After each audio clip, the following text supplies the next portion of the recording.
Tolerance. It's a word we hear a lot these days, so let's define it. Tolerance is the ability to live with people whose opinions and behavior you don't agree with. That's essentially how Oxford defines it, how Merriam-Webster defines it, and how we as a society have always defined it. You might be for the death penalty and your cousin might be against it. You might be against a $15 minimum wage and your coworker might be for it. Your dad might have voted for Trump, your mom might have voted for Clinton, and your brother may not have voted at all.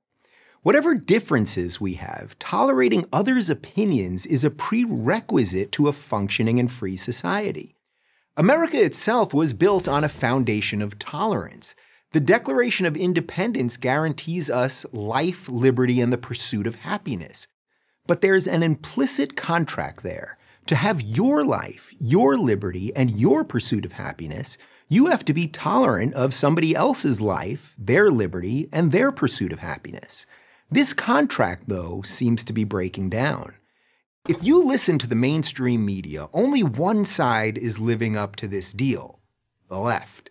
The right, according to the media, is intolerant of everyone, except those darned white heterosexual Christian males. There's only one problem. It's just not true. Incredibly, the left isn't even tolerant of the very people they say they're tolerant of. If you're gay or black or an immigrant and you're not in lockstep with current leftist orthodoxy, you know exactly what I'm talking about. If you believe we should judge people on the content of their character and not the color of their skin, the left calls you racist. If you believe that America is a nation of immigrants, but that our country should also protect its borders, the left calls you a xenophobe. If you believe that men and women are equal but fundamentally different, the left calls you sexist. Here's the thing: those who only tolerate people they agree with or like aren't actually tolerant. So who is tolerant? Is it the organizers of the Women's March who had to apologize for the hurt and confusion they caused when they invited a man, leftist icon Bernie Sanders, to speak at their convention? Is it the Antifa thugs who caused UC Berkeley to spend $600,000 on security when mainstream conservative Ben Shapiro showed up to give a talk? Or is it Democratic Congresswoman Maxine Waters who scolded Kanye West for talking out of turn when he dared suggest that blacks should think for themselves? These aren't isolated examples. I'm guessing that you, person watching this right now, have silenced yourself because you don't want to suffer the wrath of the outrage mob. So let me ask the question again. Who is tolerant? Well, here's the surprise. It's actually those scary right-wingers that the media and the universities demonize every day. I speak from personal experience. Maybe I'm a glutton for punishment here, but I still consider myself a liberal.